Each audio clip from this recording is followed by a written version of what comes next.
नमस्कार, जनवार्तामध्ये आपल्या सर्वांचं स्वागत। सर्वात प्रथम पाहूया ठळक बातम्या। लेखक रवींद्र जोशी लिखित गावोगावचं पाणी या पुस्तकाचे प्रकाशन ज्येष्ठ लेखिका मंगला गोडबोले यांच्या हस्ते संपन्न।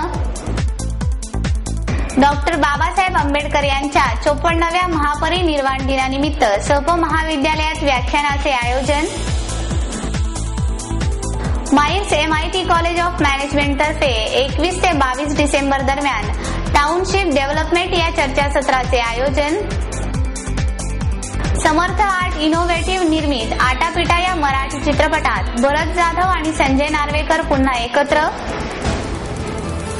आणि जैतापूर अणुऊर्जा प्रकल्पाला समाजसेवक अण्णा हजारे यांचा सशर्त पाठिंबा।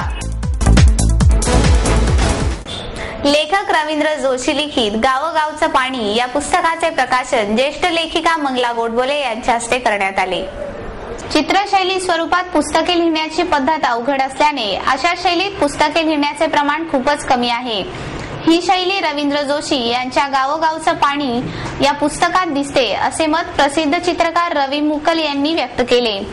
गावोगावचं पाणी या पुस्तकाचे प्रकाशन ज्येष्ठ लेखिका मंगल गोडबोले यांच्या हस्ते करण्यात आले, तर फक्कड गोष्टी या पुस्तकाच्या दुसऱ्या आवृत्तीचे प्रकाशन ज्येष्ठ साहित्यिक द मा मिरासदार यांच्या हस्ते करण्यात आले।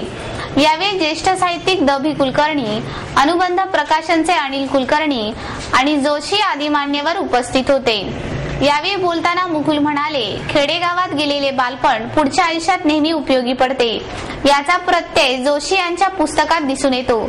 जोशी यांनी या पुस्तकात केलेल्या लहानपणाच्या छोट्या छोट्या गोष्टी त्यांनी मनाच्या डायरीत केलेल्या असाव्यात असेही मला वाटते। जर मी चित्रकार नसतो तर मी विविध प्रकारची चित्रे काढूच शकलो नसतो, असेही ते यावेळी म्हणाले। यावेळी गोडबोले म्हणाल्या, सहज आणि सूक्ष्म विनोद त्याच्या पुस्तकात दिसून येतो। लेखनातून जो दर्शन घडवितो तोच खरा साहित्यिक असतो। यावेळी कुलकर्णी म्हणाले, गावोगावचं पाणी या पुस्तकातून वाङ्मय संगम दिसून येतो।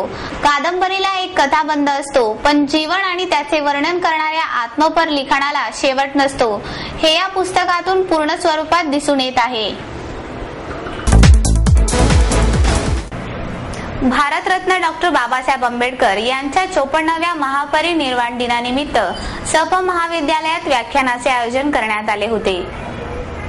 सप महाविद्यालयाच्या डॉक्टर बाबासाहेब आंबेडकर अभ्यास केंद्राच्या वतीने डॉक्टर आंबेडकरांच्या 54व्या महापरिनिर्वाण दिनानिमित्त डॉक्टर आंबेडकरांचे शैक्षणिक विचार आणि कार्य या विषयावर व्याख्यानमालेचे आयोजन करण्यात आले होते। यावेळी ज्येष्ठ शिक्षण तज्ञ प्राचार्य डॉक्टर नम जोशी, डॉक्टर आंबेडकर अभ्यास केंद्राचे संचालक डॉक्टर सुभाष खंडागळे, प्राचार्य दिलीप शेठ, योगेश गोगावले आदी मान्यवर उपस्थित होते। यावेळी बोलताना अध्यक्षस्थानी असलेले योगेश गोगावले म्हणाले, ज्या महामानवाने आपल्याला राज्यघटना दिली ते खरे शिल्पकार होते। त्यांनी सामाजिक जीवनाचा संपूर्ण अभ्यास करून स्वतंत्र भारताला राजकीय व्यवस्थापन, सामाजिक न्याय आणि स्वातंत्र्य यांचा व्यवस्थापन शास्त्राशी योग्य संदर्भ लावून राज्यघटना दिली। पुढे बोलताना ते म्हणाले, सध्या अतिरेकी कारवाया हा गंभीर प्रश्न बनत चालला आहे। पाकिस्तान हे शत्रू राष्ट्र असले तरी त्याचबरोबर समाजकंटक धर्माच्या नावाखाली आणि शैक्षणिक प्रश्नांना स्वार्थासाठी वेगळे वळण लावणारे अप्रत्यक्षरित्या अतिरेकी कारवायाच करत आहे। या सर्व समस्यांना आपण अभ्यासपूर्ण रीतीने सामोरे जाऊ, अशी आशाही गोगावले यांनी यावेळी व्यक्त केली। MAERS MIT college of management तर्फे 21 ते 22 डिसेंबर दरम्यान टाउनशिप डेव्हलपमेंट या विषयावरील चर्चासत्राचे आयोजन करण्यात येणार आहे। MITचे कार्यकारी संचालक प्राध्यापक डॉक्टर मंगेश कराड यांनी याबाबत माहिती पत्रकार परिषदेत दिली। 21 डिसेंबर रोजी सकाळी 10 वाजता या चर्चासत्राचे उद्घाटन होणार आहे। महाराष्ट्र सरकारच्या नगर नियोजन विभागाचे संचालक श्रीरंग लांडगे हे प्रमुख पाहुणे म्हणून उपस्थित असतील। पुण्याच्या CCBAचे अध्यक्ष क्रिस्तोफर बेनेगर, DSK डेव्हलपर्सचे व्यवस्थापकीय संचालक DS कुलकर्णी, मुंबई ए मीडियाचे कार्यकारी संपादक कमलेश पंड्या आदी मान्यवर यावेळी उपस्थित राहणार आहेत। या चर्चासत्रामध्ये गृह प्रकल्पाची कल्पना, गरज आणि उद्देश, गृह संकल्पना संदर्भातील कायदे आणि रचना, जागा ताब्यात घेणे, स्वयंपूर्ण गृह संकल्पनाच्या मूलभूत गरजा या विषयांवर चर्चा होणार आहे। 22 डिसेंबर रोजी संध्याकाळी 5 वाजता चर्चासत्राचा समारोप होईल। मगरपट्टा टाउनशिप डेव्हलपमेंट कंपनी लिमिटेडचे व्यवस्थापकीय संचालक सतीश मगर तसेच मनपाचे शहर अभियंता विवेक खरवडकर हे उपस्थित राहणार आहेत, असेही यावेळी डॉक्टर कराड यांनी सांगितले। समर्थ आर्ट इनोव्हेटिव्ह निर्मित आटापिटा या मराठी चित्रपटात भरत जाधव आणि संजय नार्वेकर ही धमाल विनोदी जोडी पुन्हा दिसणार आहे। मराठी चित्रपटांना चांगले दिवस आले असताना समर्थ आर्ट इनोव्हेटिव्हची निर्मिती असलेला आटापिटा हा चित्रपट येत्या शुक्रवारी 10 डिसेंबरला विदर्भ वगळता संपूर्ण महाराष्ट्रात प्रदर्शित होत आहे। यामध्ये भरत जाधव आणि संजय नार्वेकर यांची मध्यवर्ती भूमिका असून भरत जाधवने यामध्ये वाचनवेड्या लेखकाची भूमिका साकारली आहे, अशी माहिती पत्रकार परिषदेत देण्यात आली।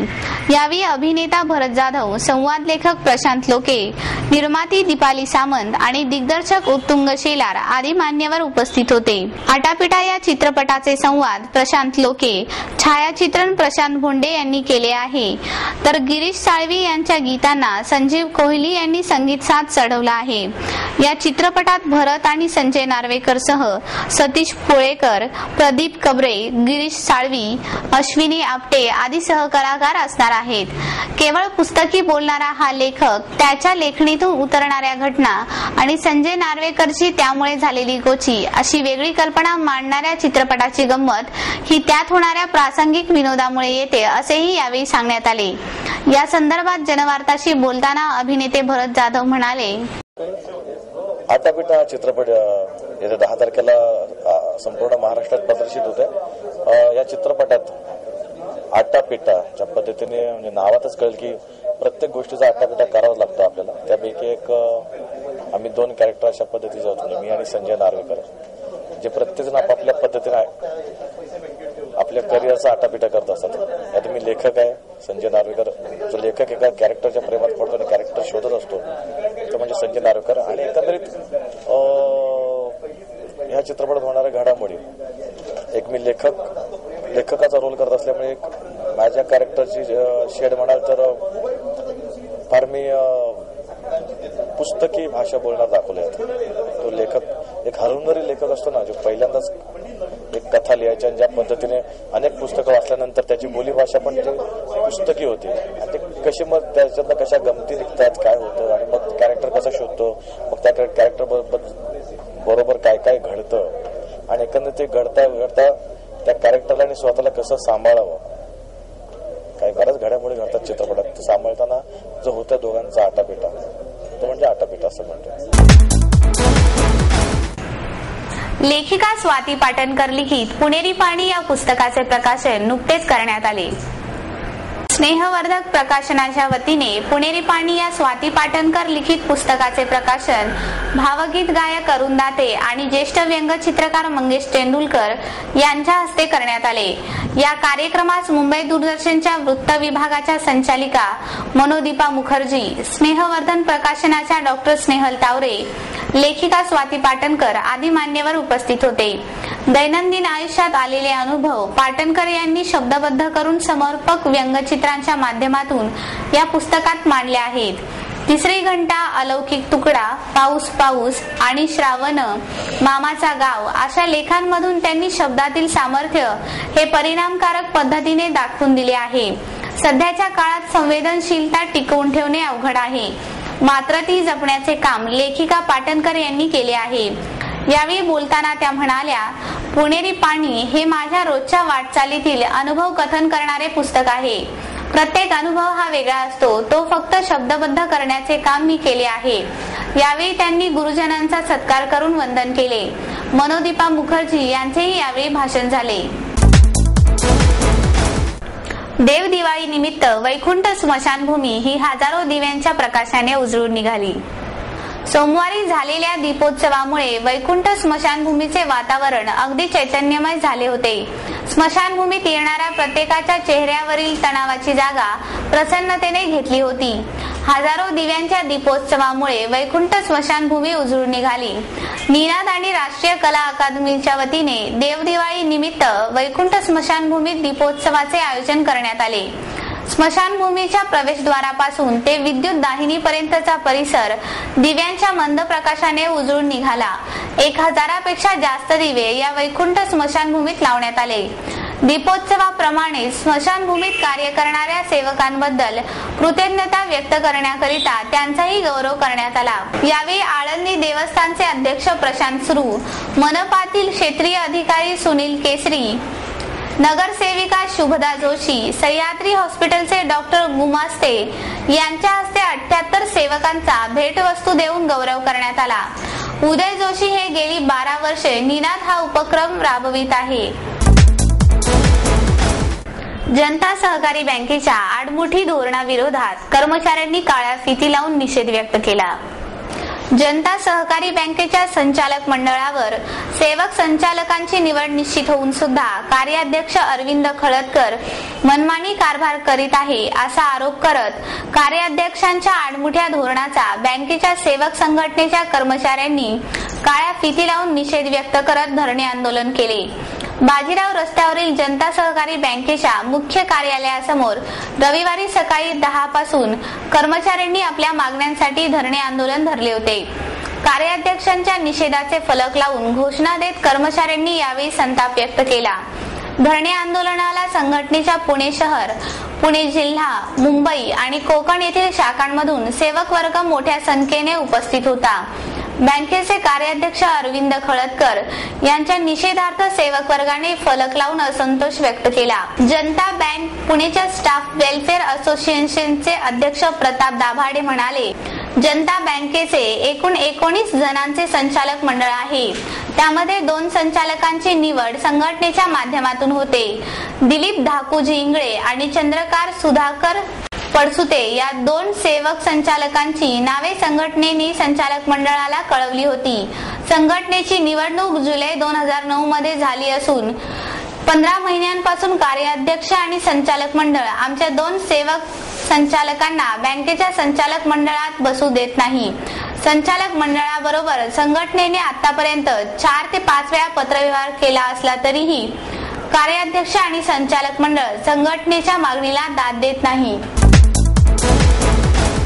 रत्नागिरी येथे उभ्या राहत असलेल्या जैतापूर अणुऊर्जा प्रकल्पाला समाजसेवक अण्णा हजारे यांनी सशर्त पाठिंबा दर्शविला आहे. जैतापूर अणुऊर्जा प्रकल्पातील बाधित शेतकऱ्यांचे योग्य पुनर्वसन केल्यास आपला या प्रकल्पाला विरोध राहणार नाही. तसेच या प्रकल्पात ज्यांच्या जमिनी जाणार आहेत त्यांचे पुनर्वसन करून त्यांना योग्य न्याय द्या, अन्यथा आपण आंदोलकांसोबत राहू असा इशारा ज्येष्ठ समाजसेवक अण्णा हजारे यांनी दिला. न्यायालयीन कामकाजासाठी पुण्यात आले असता हजारे पत्रकारांशी बोलत होते. यावेळी हजारे म्हणाले, जैतापूर प्रकल्प देशाच्या आणि समाजाच्या दृष्टीने महत्वाचा आहे. गेल्या 7-8 वर्षापासून राज्यात भारनियमन सुरू आहे. जैतापूर प्रकल्प पूर्ण झाल्यास 20 टंचाई दूर होईल. लवासा प्रश्नी बोलताना ते म्हणाले, पुणेकरांना भविष्यात पाणी टंचाईला तोंड द्यावे लागणार नाही असे प्रतिज्ञापत्र राज्य सरकारने सादर करावे आणि त्यानंतरच लवासा प्रकल्प पूर्ण करावा असेही अण्णा हजारे यांनी सांगितले. शासनाने प्रथम प्रकल्पग्रस्तांचे पुनर्वसन करणे गरजेचे आहे. मात्र नागरिकांच्या पुनर्वसनाकडे शासनाचे दुर्लक्ष होत असल्याचा आरोपही त्यांनी यावेळी केला. गैरव्यवहार करणाऱ्या पुणे अर्बन कोऑपरेटिव्ह बँकेवर कारवाई न केल्याच्या निषेधार्थ जनता दल सेक्युलरचे सरचिटणीस संजय खंडाळकर हे आमरण उपोषणाला बसले आहेत. संजय खंडाळकर हे या बँकेचे 25 वर्षांहून अधिक काळ भागधारक सभासद आहेत. परंतु बँकेने त्यांच्या मागणीप्रमाणे कागदपत्र न देता घेतलेल्या कर्जाची परतफेड केली असताना आणि कर्जफेडीची कुठलीही जबाबदारी नाकारली नसताना बँकेने त्यांच्यावर आणि त्यांच्या कुटुंबियांवर सूडबुद्धीने बेकायदेशीर व अन्यायकारक कर्ज वसुलीच्या कारवाया सुरू केल्या होत्या. त्यामुळे त्यांचं संपूर्ण कुटुंब उद्ध्वस्त झाले आहे. बँकेचा हा गैरकारभार खरोखरच प्रामाणिक असता तर बँकेने मागता क्षणीच कागदपत्रांच्या प्रती दिल्या असत्या. सहकार कायद्याचे पालन न करणाऱ्या पुणे अर्बन कोऑपरेटिव्ह बँकेवर कारवाई करण्याऐवजी आपले सहकार खाते बँकेच्या गैरकारभाराचे समर्थन करीत आहे. मागे 3 नोव्हेंबर 2010 रोजी झालेले उपोषण माजी आमदार व जनता दलाचे प्रदेशाध्यक्ष प्राध्यापक शरद पाटील यांच्या आदेशामुळे स्थगित केले होते. परंतु स्थगित केलेले उपोषण पुनश्च सुरू केले आहे असेही खंडाळकर यांनी यावेळी सांगितले.